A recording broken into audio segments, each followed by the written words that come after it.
नमस्कार। आइए बात करता हूँ। सबसे पहले मैं आपकी कनिष्ठा उंगली के बारे में। कनिष्ठा उंगली और बिल्कुल सूर्य के लगभग पर्वत तक पहुँच चुकी। सूर्य की उंगली का जो प्रथम कट होता है वहाँ तक पहुँच चुकी। यानी कुल मिलाकर के जो बौद्धिक स्तर के लिए जो मुझे उंगली की लंबाई चाहिए वो यहाँ पर बिल्कुल सेकंड पर्व से काफ़ी आगे चली गई है और फर्स्ट पर्व से थोड़ा सा नीचे रह गई है। कोई ज़्यादा उंगली मैंने ख़राब नहीं कह सकता कि बौद्धिक स्थिति ठीक नहीं है। बौद्धिक स्थिति सही है, भाषा शैली ठीक है, निर्णयात्मक क्षमता लेने की आप में स्थिति मजबूत है, अच्छी याददाश्त भी आपकी रहने वाली है और जीवन में जो तरक्की करने के लिए व्यक्ति के अंदर गुण होने चाहिए वो भी आपके पास हैं। सेकंड पर्वत पर थोड़ा सा कुल मिलाकर के इस समय बौद्धिक स्तर पर कुछ स्क्रैचेस हैं जिसकी वजह से थोड़ा मानसिक स्थिति में डिप्रेशन हो सकता है। कोई ज़्यादा स्थिति ऐसी नहीं कि जिसे मैं डिप्रेशन कह सकूँ। आइए बात करता हूँ मैं सूर्य की उंगली के बारे में। यश के लिए, मान सम्मान के लिए, राज्य सरकार में कार्य क्षेत्र के लिए यहाँ पर आपके तीनों के तीनों पर्वत जो है अभी कुछ माइनस रेखाओं से प्रभावित है। ये इतनी बड़ी रेखाएं नहीं हैं जो आपके ज़्यादा कार्य क्षेत्र को आपको प्रभावित कर सके। यानी जब ऐसी स्थितियां हों तो व्यक्ति के जीवन के अंतर्गत ऐसा कह सकते हैं कि ये स्थितियां आपको वर्तमान में आपको मानसिक स्तर पर कट का निशान, माइनस रेखा का राहु चिन्ह यानी कुल मिलाकर के इस समय आप कार्य क्षेत्र के अंदर परेशान हैं क्योंकि सूर्य कारक होता है नौकरी का, व्यापार का, किसी भी क्षेत्र का, सम्मान क्षेत्र का। वहां पर इसमें मानसिक पर कट यानी इस समय उस तरफ से आप थोड़ा सा अपने आप को मानसिक दबाव मानते हैं। सेकंड पर्व व्यवहारिक पर्व होता है। आपको मैं कहूँगा आप इस वजह से कृपया करके अपने व्यवहार को गर्म ना करें, अपने व्यवहार के आचरण को नियंत्रण में रखें, वरना आप खामखा लोगों से और अपने मनमुटाव के संबंध पैदा कर लेंगे। और थर्ड पर्व होता है आर्थिक पर्व, यानी कि कुल मिलाकर के अपने धन के प्रति, नौकरी के प्रति, नौकरी से आमदनी के प्रति संतुष्टि ना होना। चलिए बात करता हूँ यहाँ पर सीधा आपकी शनि पर्व की। देखिए शनि का पर्व और फिर यहाँ पर देखें ये वो रेखाएं हैं जो ज़्यादा प्रभाव ज़्यादा समय तक नहीं रहने वाली हैं। यहाँ पर यदि देखता हूँ तो ये शनि का पर्व जो फर्स्ट पर्व है ये अच्छी बात मैं नहीं मानता, क्योंकि रोग के लिए, कष्ट के लिए, डिप्रेशन के लिए, बीपी के लिए ये चीज़ों का ये जो चिन्ह होता है या एक्सीडेंट के लिए ये अच्छा चिन्ह नहीं माना जाता जब प्रथम पर्व पर होता है। आपसे कहूँगा अपने आप को प्राणायाम में, योगा में रखें जिससे आप डिप्रेशन का शिकार ना हो, बीपी का शिकार ना हो, सड़क पार करते सावधानी बरतें, क्रोध आवेश में आकर गलत निर्णय ना करें जिससे कहीं आपको चोट पैट का सामना करना पड़े। तो ये व्यवहार का पर्व भी कट है। और तीसरा थर्ड पर्व यानी कि कुल मिलाकर गलत जगह पर इन्वेस्ट से धन के नुकसान, व्यवहार से गलत धन के इन्वेस्ट के नुकसान। तो ये यहाँ पर पर्व इस समय बने हुए हैं, इन पर आपको नियंत्रण रखना है, गलत जगह कहीं इन्वेस्टमेंट ना करें। आइए बात करता हूँ यहाँ पर आपके सीधा पर्व की। ये वो पर्व है आपका बृहस्पति का पर्व, ईश्वर कृपा के लिए। और तीनों पर्व पर यहाँ भी माइनस के मार्किंग। क्या मतलब हुआ? ईश्वर की कृपा ना होना, तो ईश्वर की कृपा नहीं होती तो आदमी अपने कार्य क्षेत्र में जीत दर्ज नहीं कर पाता, नंबर एक पर्व।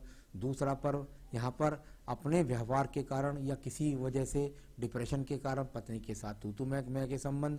थर्ड पर्व बच्चों का, आपकी भागदौड़ी के कारण बच्चों के प्रति समर्पित ना होना, समय ना दे पाना। अब बात करते हैं बुध के पर्व के बारे में। बुध का पर्व व्यक्ति के ध्यान धन की स्थितियों के लिए जाना जाता है। देखिए धन की स्थिति व्यक्ति के पास कभी भी हो, लेकिन मैं हाथ की रेखाओं को यहाँ से देखते कहता हूँ कि भाई धन आया और धन ठिकाने लगाया। अब ये धन क्या ठिकाने लगाया, यानी कि गलत जगह इन्वेस्टमेंट हो गया, आया और खर्च हो गया। इस तरह की रेखाओं का यहाँ पर वर्तमान में स्थिति है। इसके लिए मैं ऊपर की रेखाओं से भी बताता रहा हूँ, आपको सावधान रहना है, बड़ी ही निर्णायक क्षमता से चलना जिससे आपका धन अब आगे खराब ना हो। सूर्य के पर्व पर ये देखिएगा। देखिए आज की तारीख में यदि मैं हाथ की रेखाओं को देख रहा हूँ, हालांकि आपने मुझे बताया कि आप तो सरकारी नौकरी में हैं, मैं किसी के बारे में पूरा ब्यौरा यहाँ नहीं खोल सकता जिससे कोई जान ना सके कि आप कौन है क्या है। तो देखिए यहाँ पर जिस समय आपकी जॉब लगी होगी तो ये साइड के एक्स उस समय कुछ नहीं होंगे, सिर्फ ये दो खड़ी हुई रेखा होंगी जिनके कारण आपको राज्य सरकार की नौकरी मिली होगी। अगर वर्तमान के हिसाब से देखूं तो साइड वाइज एक्स लगे हुए हैं, यानी कि इस समय पर पिता का स्वास्थ्य का ध्यान रखना, साथ ही साथ आपको अपने क्रोध पर नियंत्रण रखना और कुल मिलाकर के राज्य सरकार से संबंधित क्षेत्र में बाधाओं का सामना, ऐसी चिन्ह यहाँ पर विराजमान में बने हुए हैं। अब देखिएगा भाग्य पर्वत। देखिए भाग्य पर्वत बहुत संपर्वत के रूप में बड़ी शानदार दो रेखाएं खड़ी। मेरे सूत्र के अनुसार, जो हमारा सूत्र है हस्तरेखा विज्ञान में, उसमें कहें कि यदि किसी के व्यक्ति के हाथ में कुछ भी रेखाएं पूरे हाथ में हो, लेकिन दो खड़ी रेखाएं अगर शनि पर्व के नीचे खड़ी मिल गई तो व्यक्ति करोड़ों करोड़ों रुपए का मालिक होता है। तो यहाँ भाग्य आपका साथ देगा, आप गलत जगह जा ही नहीं सकते और दोबारा से अपने आप को इकट्ठा एकत्रित करके ऊर्जा के साथ और सफलता प्राप्त करेंगे। करोड़ों रुपए में जाने वाले आप। अब बात करता हूं यहाँ मैं आपके बृहस्पति के पर्व के बारे में। बृहस्पति का पर्व छोटे ब्रैकेट्स भी बन रहे हैं। बृहस्पति का पर्व ईश्वर के प्रति आस्था भी है, दान पुण्य भी कर देते हैं। यहाँ कुल मिलाकर के बृहस्पति का पर्व थोड़ा सा प्रभावित है। खान पान का ध्यान रखिएगा, तो खान पान का ध्यान रखिएगा, कहीं फैट आप पर प्रभावी ना हो जाए, बस इतना ही कह सकते हैं। अब बात करते हैं इसके बाद में सीधा सीधा हृदय रेखा के बारे में। हृदय रेखा पर कई जगह बल बनते हैं, कई जगह छोटा सा दीप सा लगता है, यानी कि मन के अंदर कहीं भी अपने आप में असंतुष्टि है। यानी कुल मिलाकर के सब कुछ है, ईश्वर कृपा है, बृहस्पति तक पहुंची है, कोई बड़े रोग के संकेत नहीं है, लेकिन मन पर बोझ लेकर के आप स्वयं कामका ढो रहे हैं। इस प्रकार के संकेतों को दिखलाती हुई आपकी हृदय रेखा है। अब मैं बात करता हूं इसके बाद मंगल पर्व की। मैंने हमेशा कहा कि मंगल पर्वों से निकल कर के बहुत सारी रेखाएं यदि व्यक्ति के जीवन में सूर्य पर्व की तरफ चले, काटती हुई बुद्धि रेखा को जाएं, भाग्य रेखा को काट करके जाएं, भाग दौड़ बहुत, ऐसे व्यक्ति के जीवन के अंदर बहुत भाग दौड़ होती है और भाग दौड़ से व्यक्ति धन एकत्रित करता है। कुल मिलाकर हर वक्त चलायमान व्यक्ति रहता है। ये कर्म रेखा इतनी प्रभावित क्षेत्र से चलती है, तो ये अपने आप में इस बात को बताती है कि व्यक्ति कर्मशील व्यक्ति है और कर्म क्षेत्र में ठीक ठाक है। बुध पर थोड़ा मंगल पर थोड़ी स्क्रैचेस वाली रेखाओं से है, तो आप मानसिक चिंतन को दर्शाता है। देखिए बुद्धि रेखा में होता क्या है। अब देखिए मैं बुद्धि रेखा को देखिए, व्यक्ति सही है, बैलेंस में बुद्धि रेखा चल रही है। एक दीप, दो दीप, यहाँ दीप और इसके बाद दीप यहाँ छोटा सा जाकर फिर यदि एंड में खत्म। यानी कुल मिलाकर यदि मैं देखता हूँ तो अब से ये लगभग आपकी जहाँ 38 की एज है, उससे आगे जैसे जैसे बैलेंसिंग रेखा जाती है वैसे वैसे आप बुद्धि से निश्चिंत होते जाते हैं और अपने कार्य में सही सफलता रहते जाते हैं। आखिर मिला के दो मुखी रेखा हो जाती है, यानी कुल मिलाकर सही निर्णय लेकर के जीवन में आगे तरक्की करेंगे। बहुत सारी रेखा इनको काट रही हैं, राहु रेखा निकल करके, यानी मानसिक चिंतन को दर्शाती हैं। ऐसा ही कह सकते हैं, इससे ज्यादा कोई बुरी बात नहीं। जहां तक मुकदमों में विजय के लिए सेकंड पर्व को मैंने हमेशा बताया है, आपके यहाँ पर कोई भी यहाँ से मंगल पर्व से निकल करके सूर्य पर्व को रेखा नहीं जाती। कैसी रेखाएं होती है मैं आपको इशारा दे देता हूँ। यहाँ से रेखा निकल करके और यदि इस प्रकार से खड़ी हो जाए या सूर्य पर्व तक सीधी चली जाए तो व्यक्ति को राज्य सरकार के मुकदमों में विजय प्राप्त कराती हैं।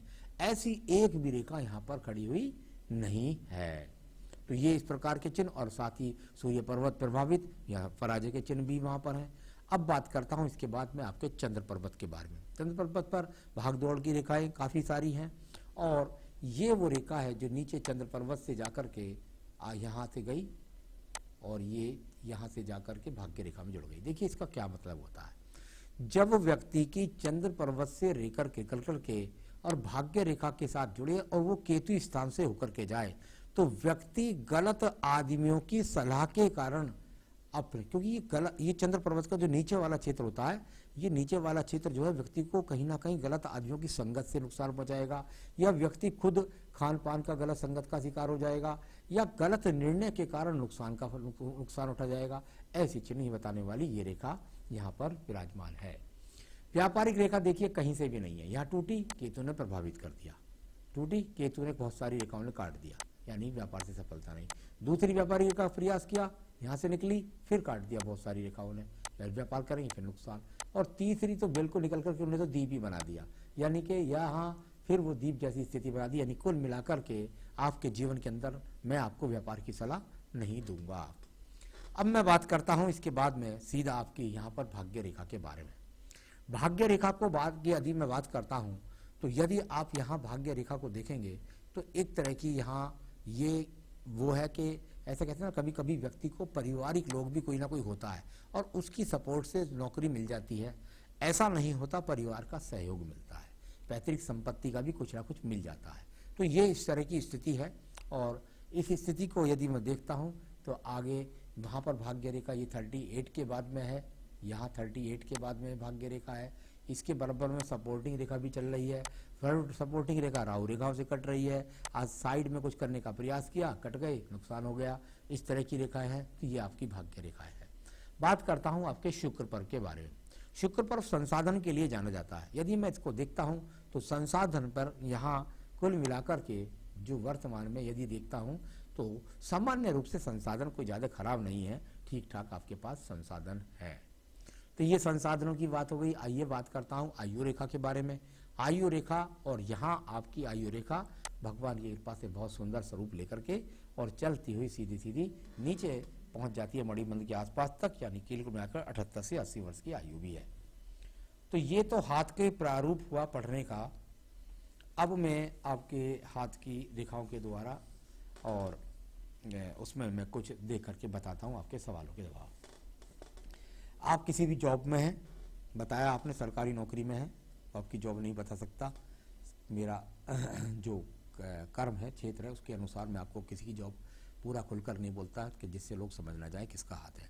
तो कुल मिलाकर जिस जॉब में थे उसमें आपको झंझट झगड़े का सामना करना पड़ा, कोर्ट कचहरी का सामना करना पड़ा।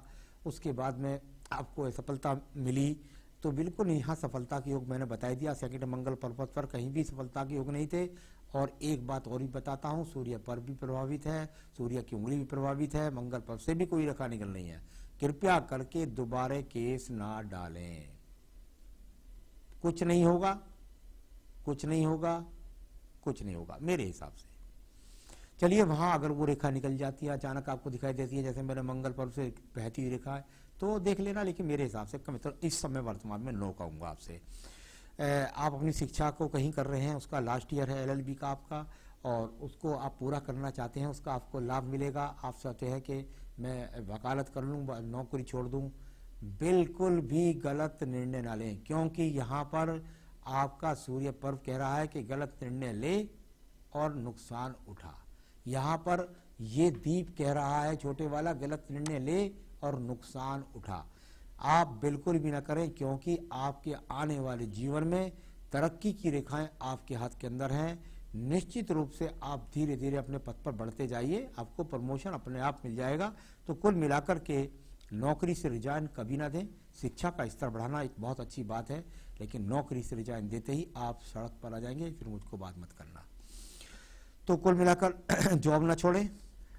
और बड़ी अच्छी बात है, व्यक्ति को कर्म क्षेत्र में जब जाते हैं तो भगवान कृष्ण का भी ध्यान करना पड़ता है। तो कुल मिलाकर कर्म क्षेत्र में जब जाएंगे तो सभी तरह के लोगों से वास्ता पड़ता है, और उस वास्ते के अनुसार अगर आप अपना दशमांश दान पुण्य में भी ध्यान रखते हैं और किसी का साइड से अगर आप निकाल पाते हैं तो ये भी एक अपने आप से पुण्य होता है। उसमें हो सकता है कि आपको गलत तरीके से भी कुछ इस्तेमाल जीवन में करना पड़ता है। तो ये कर्म क्षेत्र है, इसके लिए आप मजबूती के साथ चलिए और घबराने की कोई ज़रूरत नहीं है। तो ये इस तरह का है। व्यापारिक रेखाओं को बता चुका हूँ, बिल्कुल भी कोई व्यापार न करें। नीलम कभी ना पहने, नीलम आपके लिए बहुत खतरनाक है। नीलम की जरूरत ही नहीं, क्योंकि भाई ऑलरेडी भगवान ने भाग्य रेखा बहुत बढ़िया शानदार आपको दी है। नीलम का क्षेत्र पहले ही ऊर्जित क्षेत्र है, उसको ज़्यादा बढ़ाने की कोशिश करोगे तो हवस की खोपड़ी आपके सिर पर सवार हो जाएगी, और जिससे आपको भारी नुकसान का सामना करना पड़ेगा। तो कृपया करके नीलम बिल्कुल ना बनाएं, ना पहने। और उसके पहले आपने कहा कि एक बार कहा कि यहाँ हाथ के अंदर, हाथ से भी थोड़ा सा काल सर्प दोष तो दिखता है, लेकिन कहीं से भी पितृदोष कुछ भी नहीं है। तो कहीं भी पितृदोष नहीं है। मैंने थोड़ा बहुत आपकी जन्म पत्री को भी देख लिया था। तो कुल मिलाकर आप चाहें तो जन्म पत्री का भी विश्लेषण करवा सकते हैं। और गाजियाबाद में हमारा कार्यालय, आप वहाँ पर आकर मिल भी सकते हैं। तो कुल मिलाकर ये मैंने बताया आपको, यहाँ आपकी सारी हाथ की रेखाओं पर्वतों के बारे में। धन की समस्याएं चिंता ना करें, सब सॉल्व हो जाएंगी। तो ये सब मैंने आपकी हाथ की रेखाओं पर्वतों के बारे में बताया। आपको बताना चाहूँगा कि आप कौन सा नग पहने। आपको मूंगा पहनना चाहिए, क्योंकि मैं चाहता हूँ आपका साहस बना रहे, आपकी अड़चनें खत्म हो और आप सही रूप से अपना समय दे सकें। तो ये आपको पहनना है। यहाँ पर बनता है आपका नग मूंगा, और वो भी तांबे में। आपको मिल जाए बेहतरीन तो बहुत अच्छा, ना मिले तो मुझसे संपर्क कीजिए, मैं आपको ऑनलाइन दिखा सकता हूँ, आपके स्थान तक पहुँचा भी सकता हूँ। साथ ही साथ पूजा में रोजाना देवी कवच पढ़ना, दुर्गा सप्तशती का देवी कवच और बजरंग बाण। काल सर्प दोष का आप करवा चुके निवारण, ठीक है। भगवान शिव की पूजा रखिएगा, पूरी आजीवन करनी चाहिए, कोई दिक्कत नहीं है। उनके शिव मंदिर जाते रहिए, सोमवार का प्रसाद चढ़ाइए, और जब जब उनके दर्शन का मौका मिले दर्शन करें। तो ये सब करते रहिएगा। और बिल्कुल बस देवी कवच पढ़ें, बजरंग बाण प्रतिदिन पढ़ें, बस आपके जीवन में आप सुखी रहेंगे। चिंता न करें। नमस्कार।